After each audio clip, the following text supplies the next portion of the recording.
కుండను తీసుకోండి. చిల్లులుంటే ఎంత వాటర్ వేసినా జారిపోతుంది. అదే కుండకి చిల్లులు లేకపోతే ఎంత వాటర్ వేస్తే అంత స్టోర్ అవుతుంది. కుండ మీరనుకోండి, ఆ చిల్లులు మీలోని లోపాలనుకోండి, ఆ నీళ్లు మీరు చేసే పరిశ్రమ అనుకోండి, అంటే మీరు చేసే వర్క్, హార్డ్ వర్క్ అనుకోండి.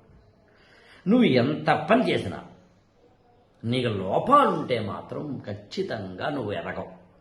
నేను ఐడెంటిఫై చేసిన అందరికీ ఎవరికైనా కామన్గా ఉండే 5 లోపాలు చెప్తాను.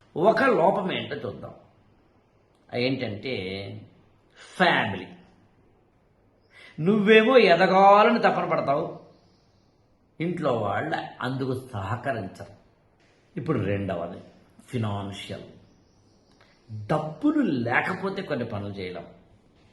మూడవది, ఈ ఛానల్ని లైక్ చేయండి, షేర్ చేయండి, సబ్స్క్రైబ్ చేసుకోండి.